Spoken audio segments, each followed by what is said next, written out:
Without further ado, I'd love to bring up our next speakers. We've got Dr. Anthony Ocampo, a sociologist, author, and educator.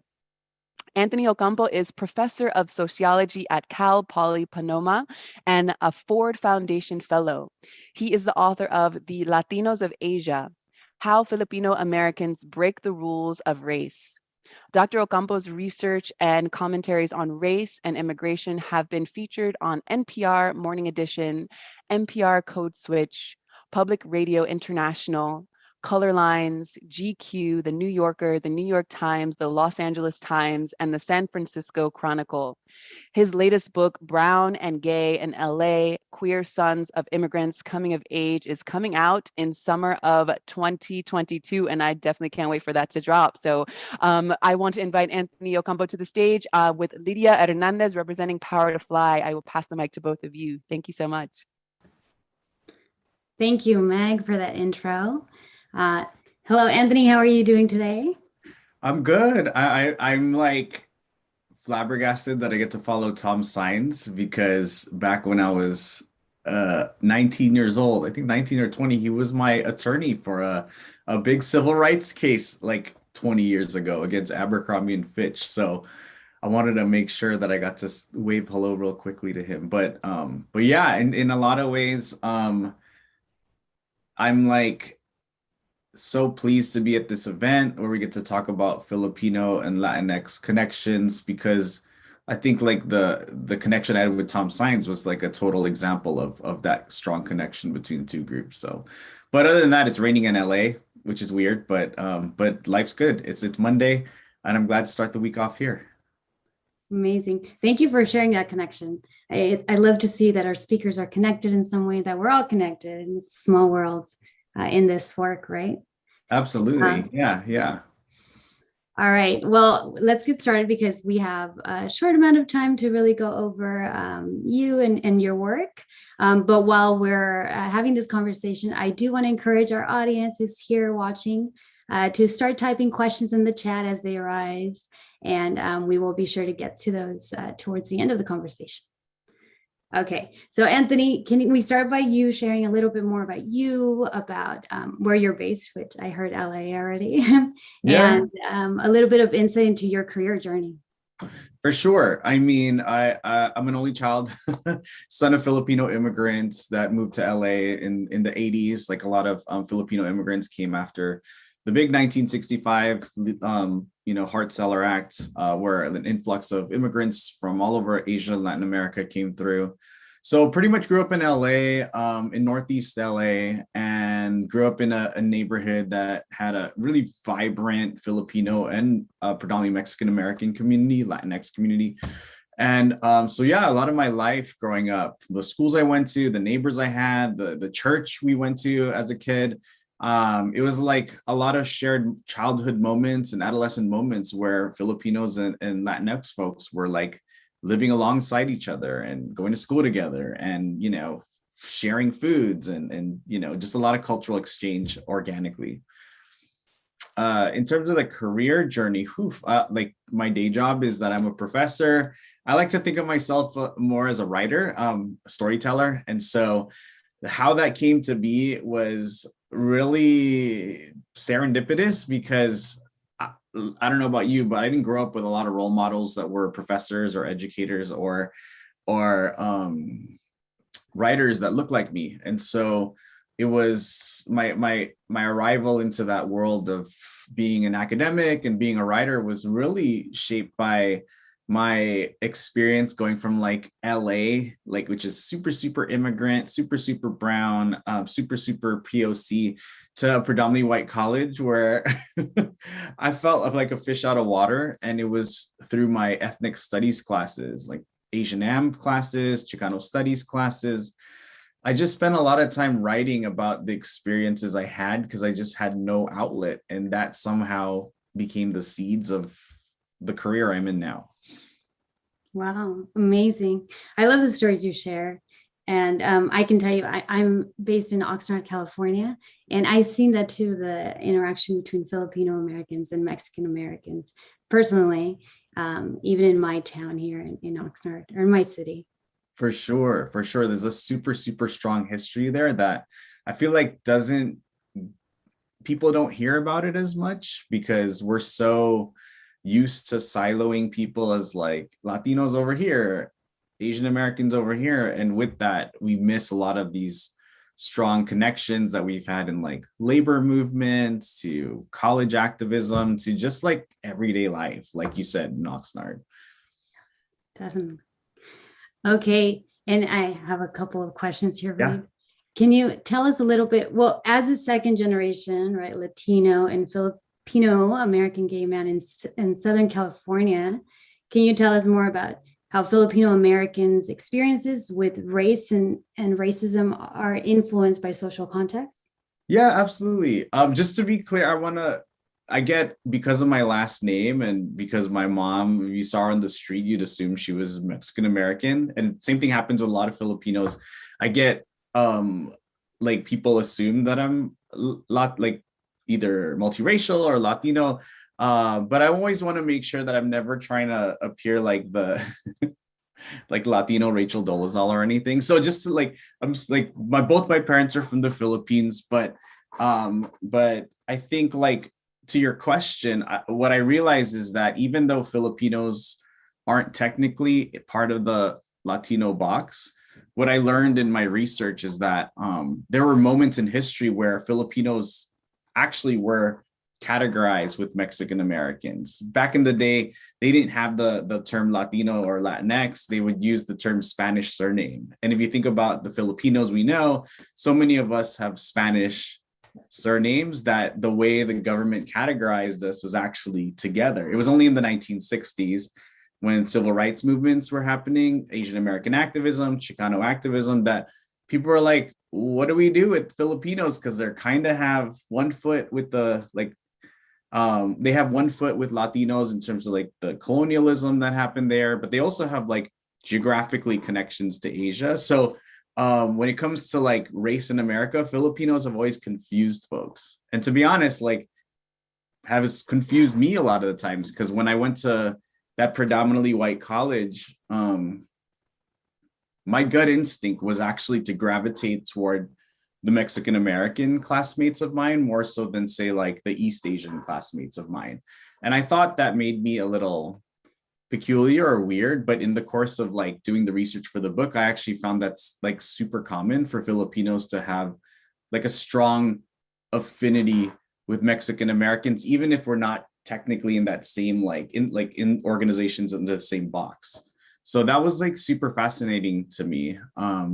But yeah, that was like my everyday life. And so I felt like when I got to college and I was reading about Filipinos, I felt like that storyline wasn't elevated enough. And so that's part of the reason I wanted to just dive in and write about it. Yeah, I completely see it's back in Oxnard, California. We've also, I think it's happened too with the Filipino communities and the Mexican American communities joining groups and kind of connecting and bonding and just a lot of similarity, like you said, in like last names and culture in the communal kind of, I guess, vibe in the different cultures. But yeah.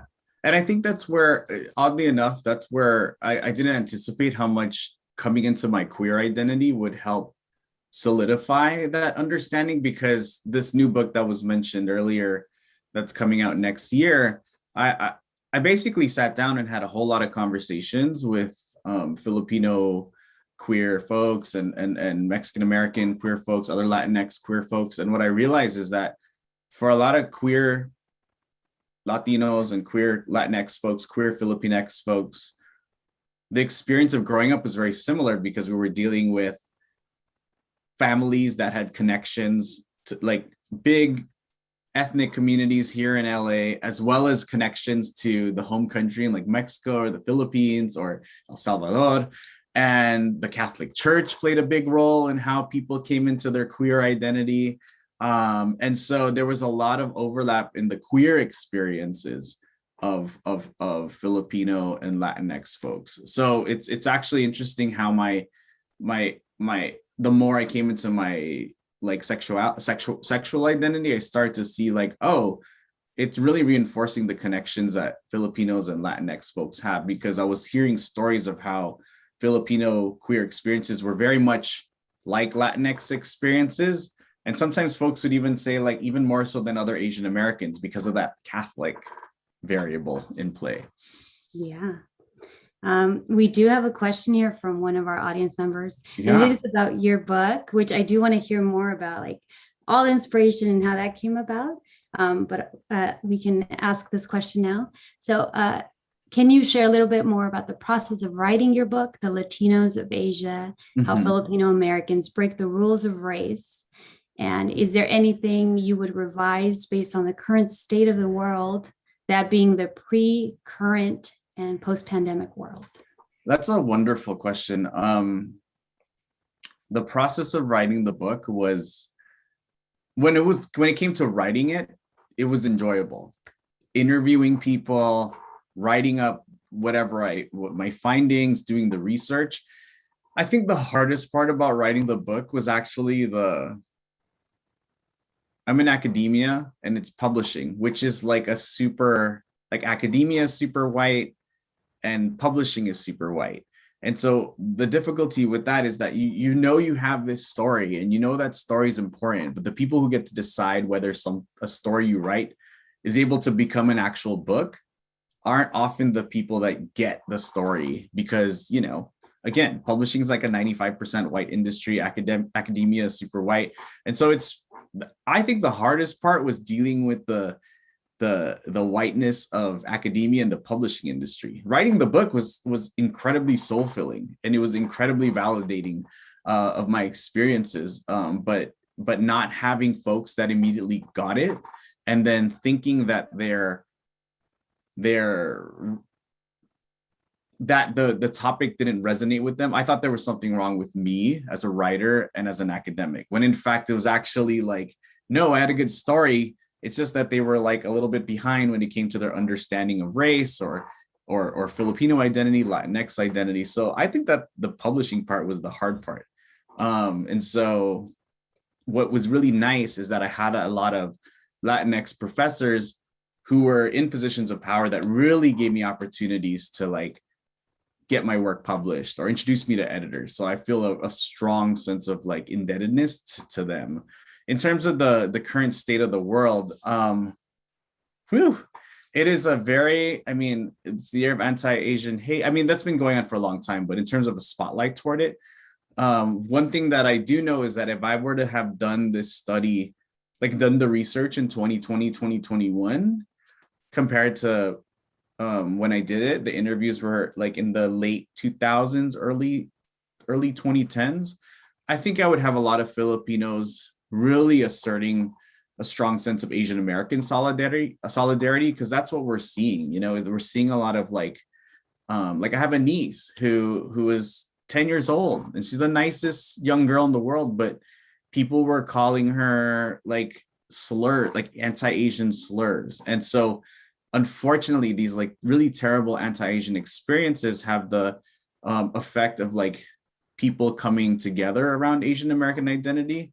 I mean, the premise of why they come together is really sad, but what it means is that people are starting to like unite as an Asian American community. So I think it would look a little bit different. But with that said, I think it really would depend on the region, right? So like in LA, where Filipinos are still living side by side, places like Oxnard, I still have a lot of folks that are like, oh, I totally feel what you wrote. And so I think it really depends on the context that people are living in. Definitely. And for people who don't see that or don't see those connections, I think your book is so valuable to like, bring some light to it and help them kind of understand, how we can come together based on like our histories and just this social context. And I know earlier you mentioned another book that you're working on. I'd love for you to share a little bit about that and the inspiration behind that as well. Yeah, so I wrote this book. It's called Brown and Gay in LA, Queer Sons of Immigrants Coming of Age. And I started this book almost by accident. if I'll be honest. I was at UCLA and I was studying to be a sociologist, and I was reading about, studies, books, policy reports about the experience of children of immigrants. That's like my area of expertise. And as I was reading this research and this literature, what I realized is that all of these write-ups, all of these books assume that children of immigrants are straight or heterosexual. All the while, when I wasn't at I went to UCLA for grad school. When I wasn't in school, I'd spend a lot of time in these really vibrant queer communities of color where I would meet so many children of immigrants who also happened to be gay or queer. And so I was like, I don't see their stories in the books I'm reading. So I feel like there needs to be something written about the experiences of children of immigrants who also happen to identify as LGBTQ. But the more personal reason that I wrote the book, or I started writing the book, to be honest, was that I was, I'm an only child. I'm queer. My parents are immigrants. And so when I first came out, it wasn't like a lot of queer kids, especially queer kids of color. It was difficult. There were a lot of times, what it felt like was that my parents' immigrant dreams were colliding with my need to come into myself as a gay man. And obviously, you can already guess that led to a lot of like collisions between us. And so I started researching for the book because I met other queer children of immigrants who seemed to have really good relationships with their families or with their parents. And to be honest, I just told myself, I was like, I kind of want what they have, but I don't know how they got there. I know it was a difficult journey, but I feel like I need to know how they got there. And that's how I started doing the research for this book, was on a personal level. I just needed a blueprint for how I could be Filipino, a son of immigrants, and gay all at the same time. And I felt like there was no blueprint because, as you know, on TV, there's not a lot of representation about people whose experiences overlap with folks like myself. So that's why I wrote the book. I love it. I love your whole thoughtful approach to it, and really being more inclusive, like knowing that you have these experiences, but also that those that come after you will have this for themselves too, as they navigate this world, right? I hope so. I've been pretty darn surprised with not like with the first book, and even with like early writings of this second book. I wrote a few articles that were based on like the early research of it. And there was one time I was giving a book talk for the Latinos of Asia. And one of the attendees was a queer Mexican American young man who came to listen to the book talk, but really just wanted to talk to me about my new research and some article that I had written about the difficulties of coming out as a son of immigrants or as a queer kid of immigrants. And I'll never forget that day because he came up to me after the talk and he said, I just wanted to tell you that I read your article and I started crying. I just came out to my mom and it was hard, but I read your article and it made me cry. And then I gave it to my mom and it made her cry. And then we read it together and then we both cried together. And so I just thought like how I never thought that anything that I could write could somehow impact like actual people's lives, And so when I started to see moments like that more and more, when I would get like emails or DMs or folks that heard a talk and say like, I've never heard anyone really put my experience into words. And that helps me get to tomorrow and the next week and the next month and the next year.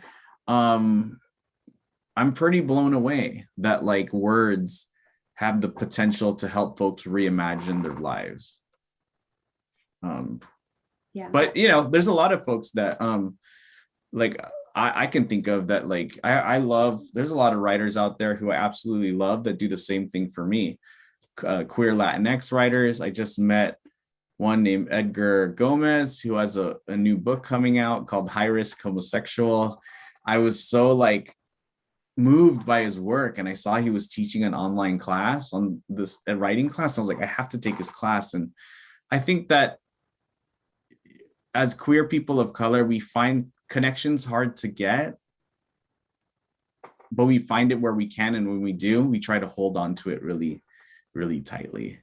So I'm going to share a couple pieces that I think might relate to that, just in case folks want to read it. Yes, they definitely do. We also had someone ask, or Maria ask, if you could share that article that you mentioned.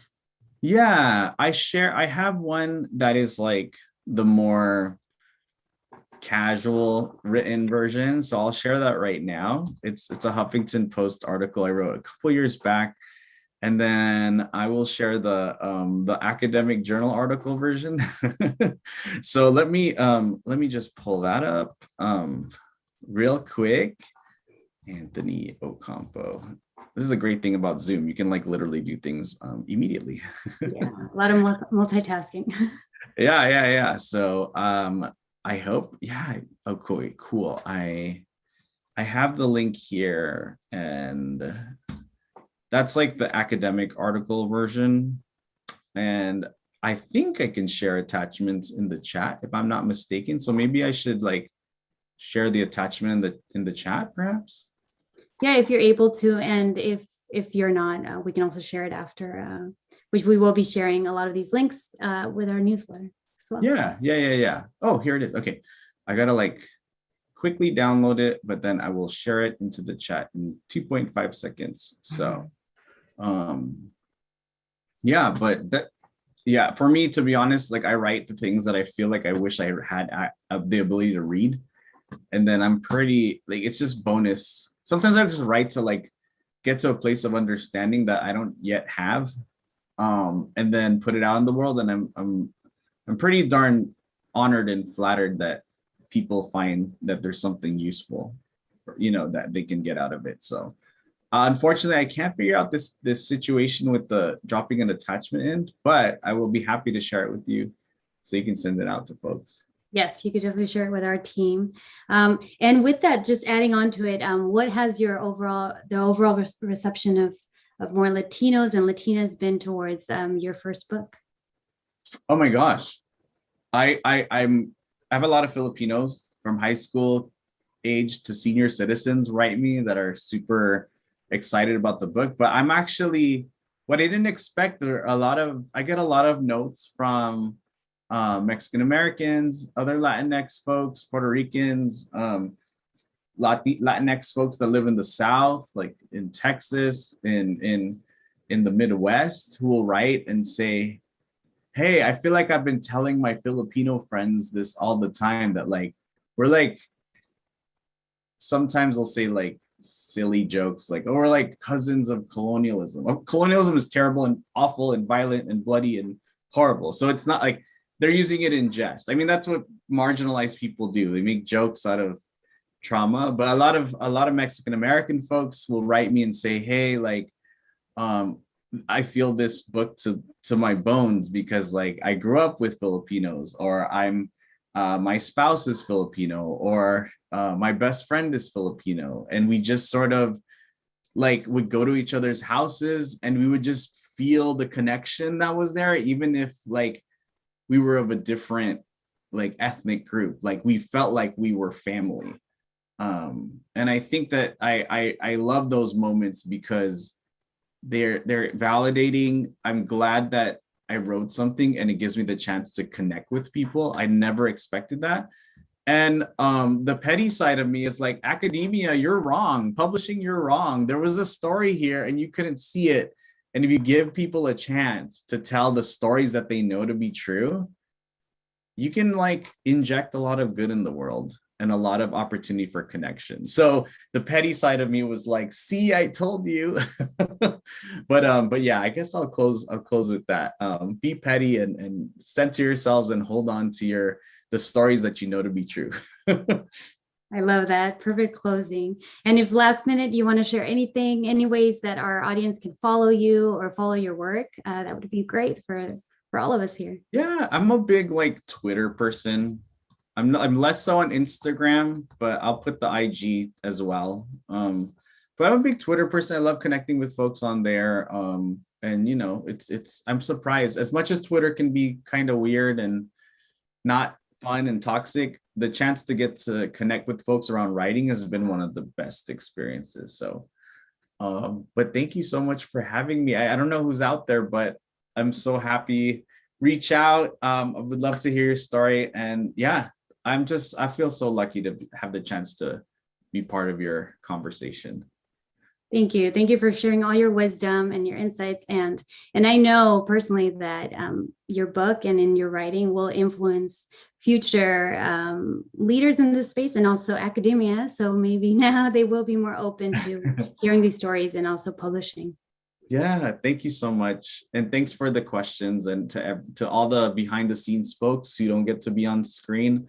I'm so grateful for what you're doing. The impact will reverberate for a very long time. So congratulations. All right. Thank you, Lydia. Thank you, Anthony. Before you go, I just want to say thank you. I want to connect with you, like, and just pick your brain a little more. I was taking some notes. Yeah. I'm Please do. sure, well, I mean, you've got a lot of Oh, beautiful books behind you. Yes. All oh, right. And I just want to I'm like reiterate. goosebumps, goosebumps. Um, I just want to reiterate, you, because you started off saying, you know, the academia and, you know, the publishing industry, they try to silence voices. And I just love that the revision of this book, for those of you who haven't yet, Kesey Lehman, How to Kill Yourselves and Others in America, How to Slowly Kill Yourself and Others in America. He takes the time to say, and excuse me, I feel like we all need to hear this, and especially since you were bringing it up. When I've had healthy choices, I often lacked courage. Ending unhealthy transactional relationships and opening ourselves to radical possibilities is one way we effectively heal ourselves and others in America. Securing the rights to my books, revising them, and publishing them the way that they want to be published are the most loving acts I could do for my work, my body, and my Mississippi. and Kieze is the very first person who gave me my first shot in mainstream publishing. He's my very first creative writing teacher. So that's just, yeah, I owe everything to him. So.